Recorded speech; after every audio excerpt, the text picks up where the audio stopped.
এই সফরকে অত্যন্ত সফল বলা হচ্ছে। বিএনপিও বলেছে তারা এই সফরকে খুব ইতিবাচকভাবে দেখছে। এত বড় সফলতার পরেও দেশে ফিরে ডক্টর ইউনূস বগল বাজাচ্ছে না। তার পক্ষ থেকে তার কর্মকর্তারা এর বিশ্লেষণ করছে। ইতিমধ্যে মংলা দিয়ে তারা সড়কে প্রায় 5 থেকে 6 হাজার কোটি টাকা বিনিয়োগ করেছে ভারত, যে তারা 7 সিস্টারে মালামাল মংলা বন্দর থেকে নিয়ে যেতে চায়। ঠিক সেই জায়গায় চীন অর্থনৈতিক অঞ্চল করতে চায়। বোঝেন অবস্থাটা। মানে তাদের তো আমার ধারণা যে ঘুম হারাম হয়ে গেছে। আবার তিস্তা ব্যারেজ প্রকল্প করতে চায় চীন, এবং তাদেরকে আহ্বান জানাইছে যে তোমরা প্রকল্প প্রস্তাব পাঠাও। মানে ভারতে যে সমস্ত নদী বাংলাদেশে ঢুকেছে সেই সমস্ত জায়গাগুলোতে চীনের নানা রকম কার্যক্রম পরিচালিত হবে। ভারতের ঘুম থাকবে? ঘুম হবে না, তাদের ঘুম নষ্ট হবে। ঠাকুরগাঁও, সৈয়দপুর, এই সমস্ত বিমানবন্দরে চীনের ব্যাপক কার্যক্রম শুরু হবে। এই জায়গাগুলোতে ভারত কোনোভাবেই চায় না যে, অর্থাৎ 7 সিস্টার সংলগ্ন বাংলাদেশের যে অঞ্চলগুলো, সেই অঞ্চলগুলোতে চীন প্রবেশ করুক। এবার কিন্তু সেই প্রবেশের চাবি দিয়ে আসছে ডক্টর মোহাম্মদ ইউনূস চীনের হাতে। তাদের আপত্তি, সেখানে মানে চীন ঢুকে পড়ার একটা বন্দোবস্ত করে ফেলছে। নরেন্দ্র মোদী বলছে না, বিমস্টেকে আমি ডক্টর মোহাম্মদ ইউনূসের সঙ্গে বসবো না। এটা হলো একটা ধাক্কা দিল, প্রতিবাদ জানালো।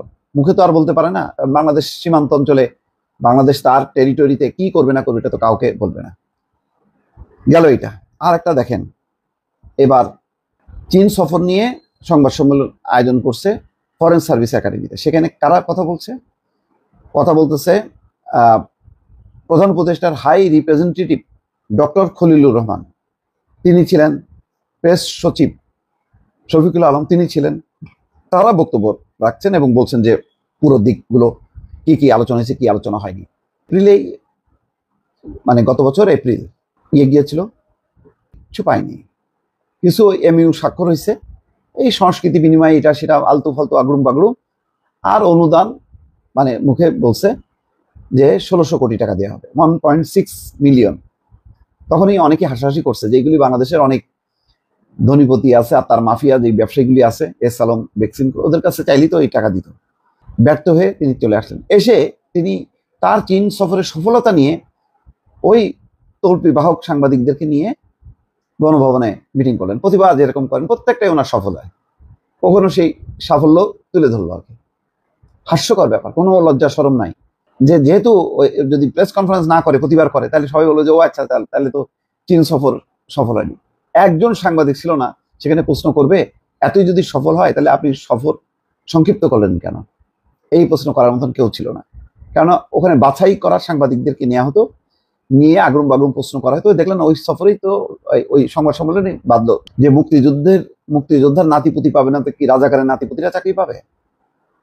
দিল একেবারে আগুন ধরায়।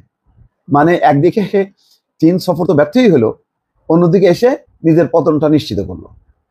আর ডক্টর মোহাম্মদ ইউনূস একটা সফর করার পরেও একেবারে বগল বাজাইতে তিনি সাংবাদিকদের সামনে আসেননি। তার পক্ষ থেকে তার কর্মকর্তারা বক্তব্য রাখছে।